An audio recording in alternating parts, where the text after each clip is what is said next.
natureza possuía leis de forma independente, mas ligadas a uma lei superior.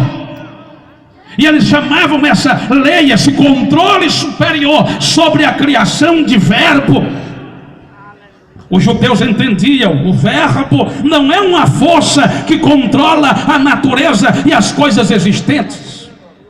O verbo é o próprio Deus, é o poder de Deus em ação. São os decretos de Deus organizando o que Ele criou. Aí o Espírito Santo disse através do apóstolo João: o verbo é uma pessoa. Ele não é uma força, e nem é um poder que foi liberado. Ele é um ser. E como pessoa, ele foi 100% humano, mas também 100% divino. Ele disse: o verbo se fez carne. Ele sempre existiu, de eternidade a eternidade, mas ele se fez carne. E ele habitou entre nós. E João testifica: nós não ouvimos, nós vimos. Nós testificamos. As nossas mãos o tocaram. Ele esteve pertinho de nós. E nós contemplamos a sua glória, como a glória do unigênito do Pai. Essa expressão não significa a primeira criação. Esta expressão significa o Filho de geração eterna de Deus. Nós vimos a sua glória como a glória do próprio Deus. Mas a grande questão que eu quero levantar nesta noite é: este que é tão odiado, ignorado e citado na Bíblia como a razão da existência, como o próprio Criador, o que foi que ele veio fazer na terra? O que foi que Jesus veio fazer aqui? Para que ele assumiu a forma humana? Por que ele precisou nascer, mesmo já sendo eterno? Em primeiro lugar, para cumprir as promessas de Deus, do Pai. Ei, Jesus veio ao mundo comprovar, autenticar a fidelidade de Deus. Tudo que Deus havia falado no Antigo Testamento, desde o Gênesis capítulo 3 e versículo de número 15, quando lá no jardim do Éden, o próprio Senhor prometeu à mulher que a sua descendência, o seu descendente, pisaria a cabeça da serpente e esta lhe feriria o calcanhar. Desde as profecias lá do profeta Isaías, do capítulo 11 e versículos 1 em diante, quando a Escritura Sagrada afirma que do tronco de Jessé sairia um rebento, da família do rei Davi viria uma criança, e esta criança, este descendente, seria governante sobre os povos, sobre as nações. Desde as profecias lá de Miqueias, capítulo 5 e versículo de número 2, que falara de Belém de Efrata, lá das regiões de Judá, ou mesmo a profecia que dizia, que declarava que ele viria de uma virgem, lá em Isaías capítulo de número 7. Todas estas promessas precisavam se cumprir, e acreditem, se cumpriram na pessoa bendita de Jesus. Paulo, escrevendo aos Romanos no capítulo 15 versículos 8 e 9, ele diz que Cristo veio como ministro da circuncisão, para que Deus fosse glorificado, e por meio dos gentios, aquele que veio ao mundo, recebesse toda a glória e toda a honra que lhes são devidas. Deixa eu te dizer uma coisa: a Bíblia Sagrada afirma que toda promessa de Deus precisa passar por Jesus. Sabe por quê? Porque por meio dele, está escrito em 2ª carta aos Coríntios, capítulo 1 e versículo 20, por meio dele veio o sim e veio o amém. Tudo que Deus promete passa por Jesus. Ele veio para cumprir as promessas de Deus. Se você tem promessa de Deus, acredite, ela vai se cumprir por meio de Jesus. Em segundo lugar, ele encarnou-se, ele assumiu a forma humana. Não estou falando de reencarnação, estou falando de encarnação. Ele veio ao mundo para revelar Deus como Pai. Desde o Antigo Testamento, Deus foi conhecido como o Senhor, como o Todo-Poderoso.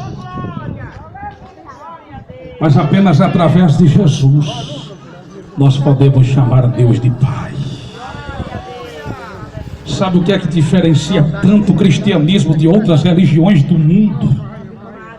É que em outras religiões do planeta as pessoas estão sempre com medo, estão sempre temerosas do juízo de um Deus que está pronto para destruí-las, e precisam oferecer sacrifícios, ofertas até mesmo humanas, para aplacar a ira de Deus. As pessoas sempre precisam se organizar para apresentar algum serviço a fim de aplacar a sua ira. O cristianismo é diferente. O Deus irado, justo e santo, ele aplaca a sua ira entregando o seu filho para morrer pelos pecadores. A história do cristianismo não é a história do ódio, da ira. A história do cristianismo é a história do amor, daquele que por amor morreu pelos pecadores, para que estes tivessem o direito de chamar Deus de Pai. É por isso que está escrito: todos quantos o receberam, deu-lhes o direito de serem chamados filhos de Deus. Você pode chamar Deus de Pai. Você pode levantar a sua mão para o céu nesta hora, fechar os teus olhos e dizer: Pai, eu te amo. Pai, eu te adoro. Pode chamar Deus de Pai. Lá na oração em Mateus capítulo 6 versículo 9, Jesus disse assim: vocês vão falar com Deus e vão dizer assim: Pai nosso que está nos céus. Aleluia!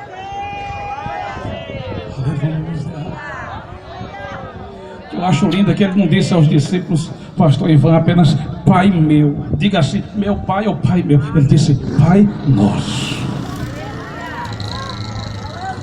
Porque a exclusividade da paternidade de Deus não pertence ao indivíduo, pertence a todos aqueles que recebem a Cristo. Você pode chamar Deus de Pai. Está em Cristo, pode chamar Deus de Pai. Ele é seu Pai, Ele é meu Pai, Ele é Pai nosso. Ele é Pai de quem bate palma, é Pai de quem não bate palma, é Pai de quem usa as vestes da forma que bem entende. Ele é Pai de quem está na Assembleia de Deus, de quem está na Quadrangular, é Pai de quem está na Voz Pentecostal, dos missionários da fé, da Deus e Amor, lá da igreja do pastor Marcelino. Ele é Pai nosso, Ele é Pai de quem se rende a Jesus, é Pai nosso que está nos céus.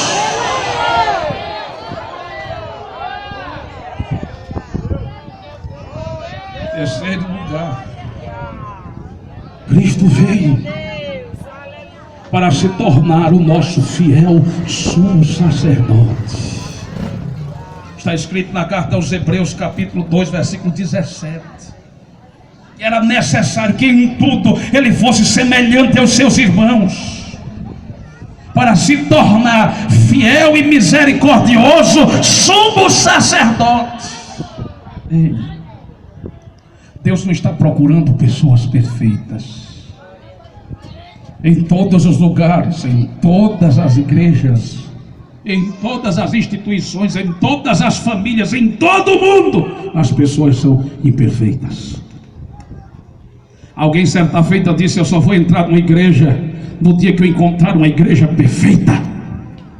E a resposta de quem ouviu estas tolas palavras foi: no dia que você encontrar o que é impossível, ela vai deixar de ser perfeita, porque você não é perfeito. Perfeito é o Senhor.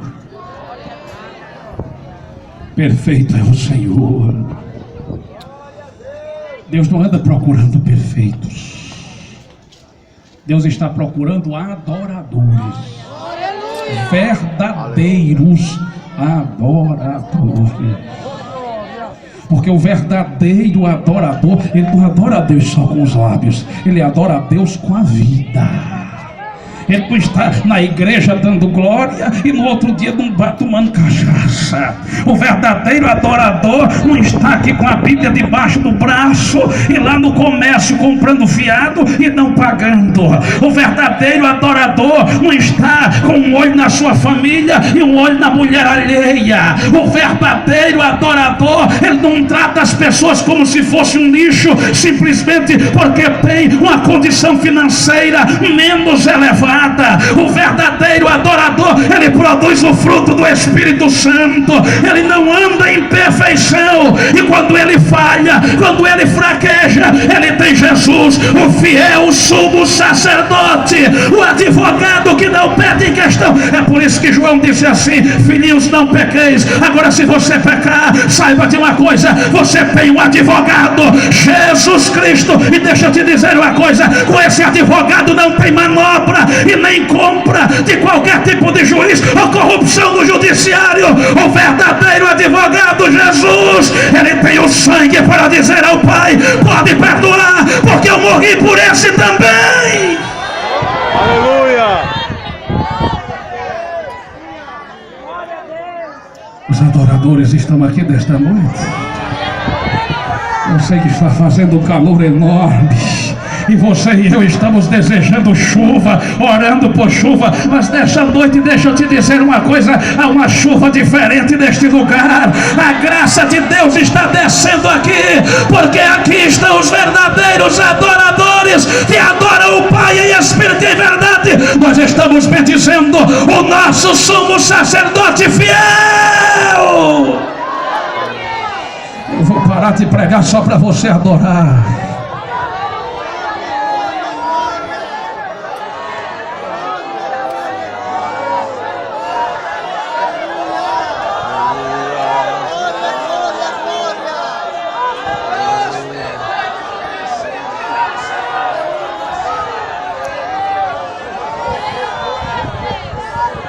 Fraco, mas ele é forte.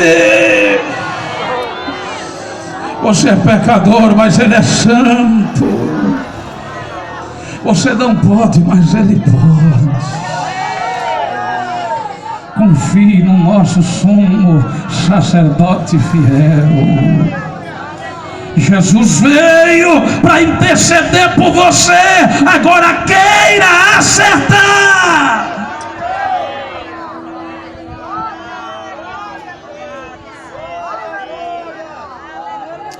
Você está sentindo Jesus aqui? Ele disse: onde estiverem 2 ou 3 reunidos em meu nome, eu estarei ali no meio deles. Ele nunca mentiu para ninguém. Ele está aqui.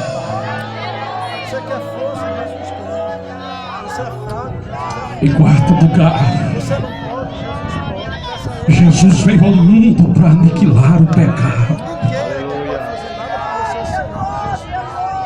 A história do pecado se confunde com a história da humanidade desde o Éden. Ninguém conseguiu vencer o pecado. Adão foi forte, o único homem perfeito. Antes de Cristo, pecou.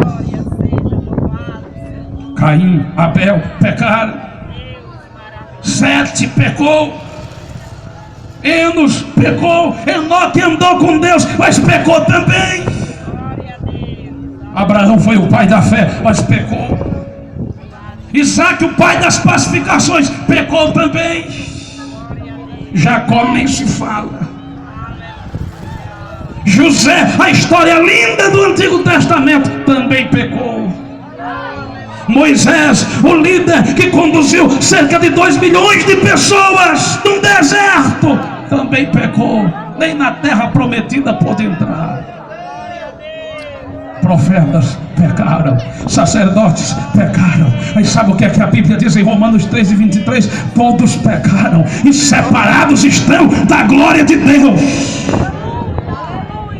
Mas quando você escuta João capítulo 1 e versículo 29, Jesus ia passando, aí João o Batista disse: eis o Cordeiro de Deus que tira o pecado do mundo.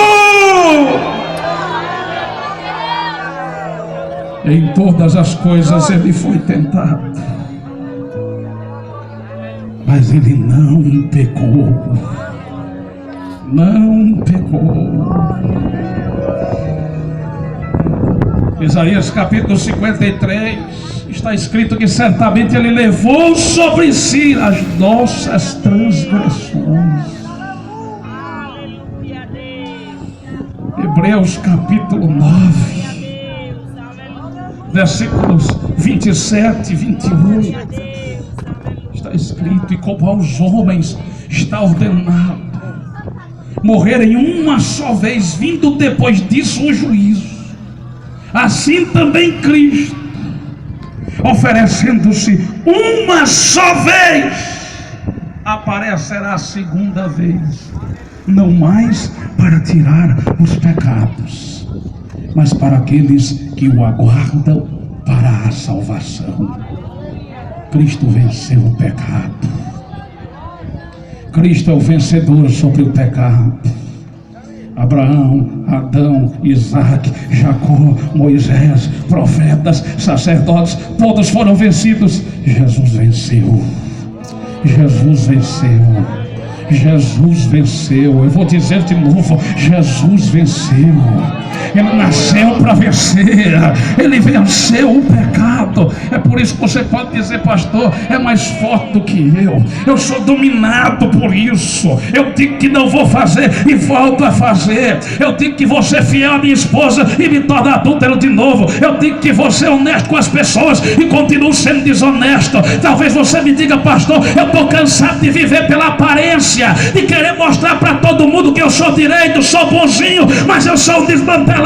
Você não precisa viver pela aparência, você só precisa encontrar Jesus, aquele que venceu o pecado. Ele rompe as cadeias do pecado. Hoje você é escravo do seu pecado, e é a Bíblia quem diz. Jesus disse: todo aquele que peca é escravo do pecado. Agora mesmo a Bíblia diz: conhecereis a verdade e a verdade vos libertará. A mesma Escritura diz: se o Filho pois vos libertar, ei, verdadeiramente sereis livres. Glória a Deus. Aleluia. Aleluia. Você pode até pegar um porco, sim, um animal, e dar um banho dele. Você pode até colocar um colar de ouro num porco. Você pode até pegar o perfume francês dos mais caros e perfumar um porco. Mas se você soltá-lo, para onde é que ele vai correr? Para onde é que ele vai correr? Para a lama. Sabe por quê? Ele pode estar todo reformado, limpinho e bonitinho, mas ele continua tendo natureza de porco. Você pode se educar, conseguir diploma, você pode falar bonito, tratar bem as pessoas, você pode reformar tudo em você, mas continua com a natureza pecadora, natureza de porco, querendo ir para a lama. Agora, quando Jesus te liberta, você pode não ter o melhor paletó, você pode não ter o melhor carro, Você pode não ter o perfume mais caro, mas dentro de você, você está purificado, lavado, remido, transformado pelo poder do sangue de Jesus. Aleluia. Você recebe nova natureza. Nova natureza. Cristo veio ao mundo para destruir as obras do diabo. Senhores, autoridades aqui presentes, por maiores que sejam os investimentos de vocês no turismo, no comércio, que gera renda e emprego para esta cidade, grande parte das festas promovidas aqui levam jovens pela primeira vez à prostituição, adolescentes grávidas, sem estrutura nem para cuidar de uma boneca, quanto mais de um filho. Pessoas experimentam drogas pela primeira vez, em acampamentos, festas, carnavais. E eu sei que a cultura de uma cidade acaba sendo mais forte do que a boa vontade de um político. Mas eu preciso dizer a vocês que os lucros financeiros, econômicos, não se comparam aos prejuízos espirituais e familiares existentes aqui e em qualquer outra cidade do Brasil. Investimento que poderia ir para a educação, para a saúde, para a pesquisa, isso é a nível geral. Nossa população brasileira prefere pagar uma banda caríssima para tocar, para beberem até amanhecer o dia, do que terem uma escola de futuro para os seus filhos. Essa é a mentalidade. E há pessoas aqui que estão praticamente irreconciliáveis. Gente aqui nas ruas de Tibau que você não tem confiança de deixar uma porta aberta, porque estão dominadas por demônios, por vícios, por pecados. Mas deixa eu dizer a vocês o que a palavra de Deus diz. Jesus Cristo veio destruir as obras do diabo. Aleluia. Quando alguém conhece a Jesus, ei, não quer conversa mais com droga, não quer conversa mais com prostituição, até vai para a porta da festa, mas para entregar literatura e dizer: essa vida que você está vivendo aí é de perdição, Jesus é a salvação. Para isto está escrito na primeira carta de João, capítulo 3 e versículo 8: para isto se manifestou o Filho de Deus, para destruir as obras do diabo. Glória a Deus. Satanás escraviza, Jesus liberta. Satanás destrói a família, Jesus restaura. Satanás engana, Jesus esclarece. Satanás diz: você vai se perder, não tem jeito para você. Jesus diz: eu acredito, eu morri por você. Tem jeito sim, não tem causa perdida para mim. Aleluia. Dá para levantar a mão outra vez e glorificar a Jesus?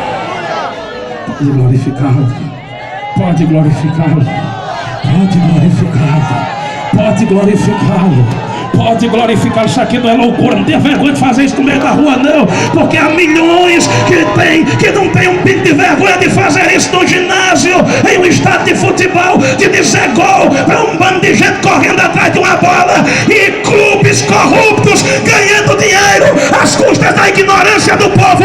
Aqui você está adorando aquele que liberta, glorificando Cristo que nasceu para destruir as obras de Satanás.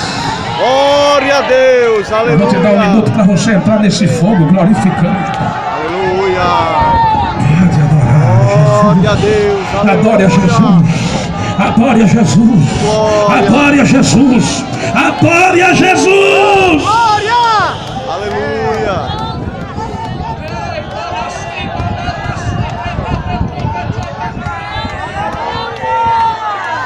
Aleluia.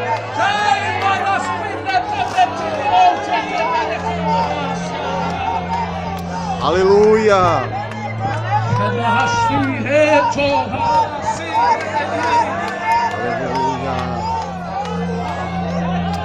Glória a Deus.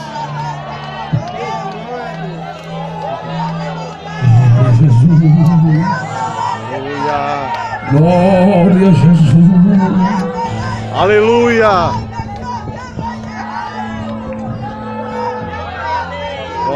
Meu Deus.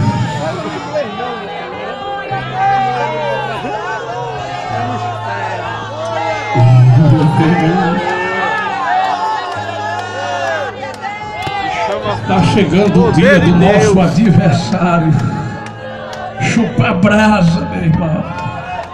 Está bem pertinho o dia. Romanos 16:20 está escrito: em breve, está bem pertinho o Deus de paz. Ele vai esmagar a cabeça de Satanás debaixo dos nossos pés. Aleluia. Apocalipse capítulo 20 está escrito: ele vai ser jogado, lançado no lago de fogo. O fim dele já está decretado. E sabe quem foi que venceu? Jesus, Jesus, Jesus, Jesus, Jesus. Em último lugar, Jesus nasceu. Ele veio ao mundo para ser rei. Acho que você não entendeu. Ele veio ao mundo para ser rei. Você não entendeu ainda. Jesus veio ao mundo para ser rei. Ele veio cumprir as promessas do Pai. Veio revelar Deus como Pai.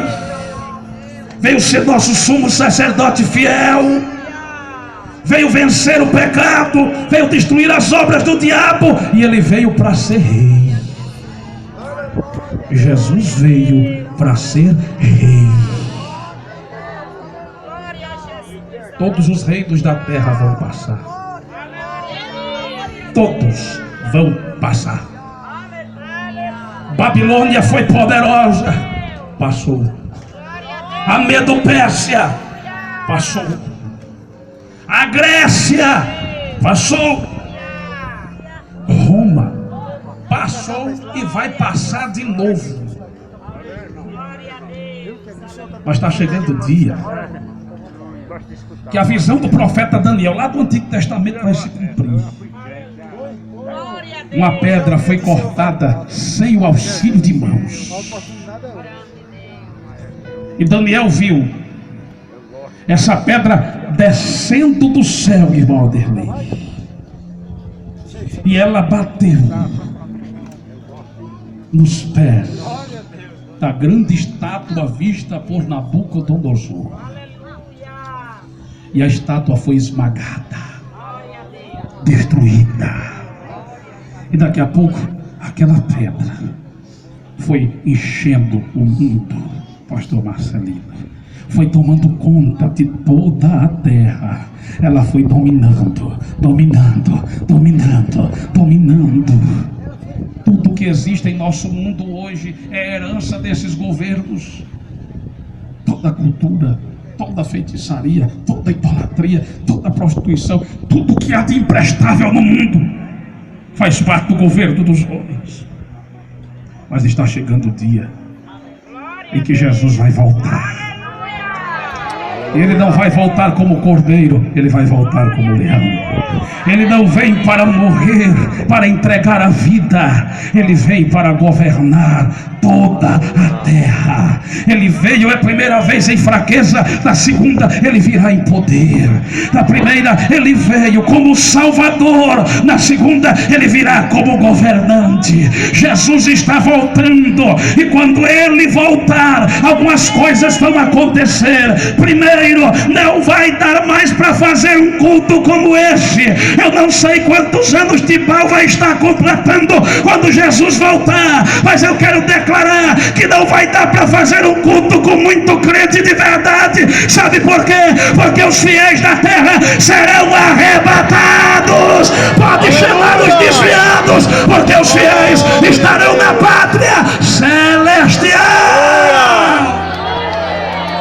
Glória a Deus. Ele vai arrebatar o seu povo. Aleluia. Depois da grande tribulação, ele vai voltar com o seu povo. E ele vai governar. Ele vai reinar. Reinar 1000 anos. Vencer o adversário outra vez. Julgar a todos depois do grande trono branco. E governar para sempre nos séculos vindouros. Fique de pé, por favor, e diga comigo: Jesus nasceu.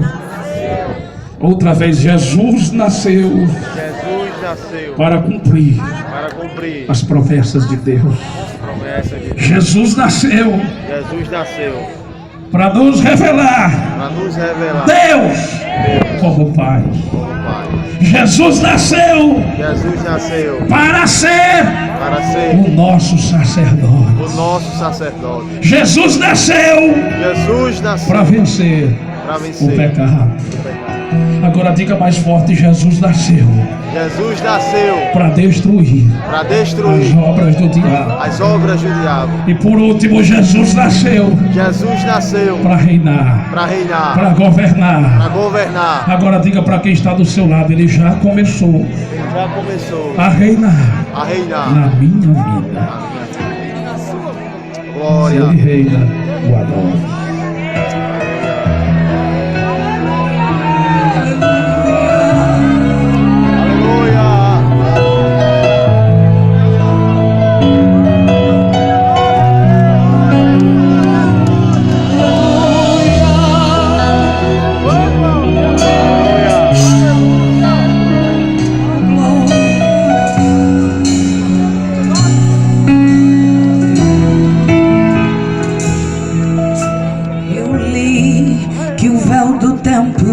Se rasgou. Eu li que agora eu posso adorar. Que Jesus onde está a primeira na cruz derramou. Que nesta noite me deu o livre acesso. Vai permitir o Senhor Jesus reinar em sua vida e te transformar. Ninguém agora vai sentir por mim. Jesus, Tão real presença mude de vida do Senhor. com Jesus e por Jesus hoje. Sou sacerdócio real. Sou um povo adquirido. Você está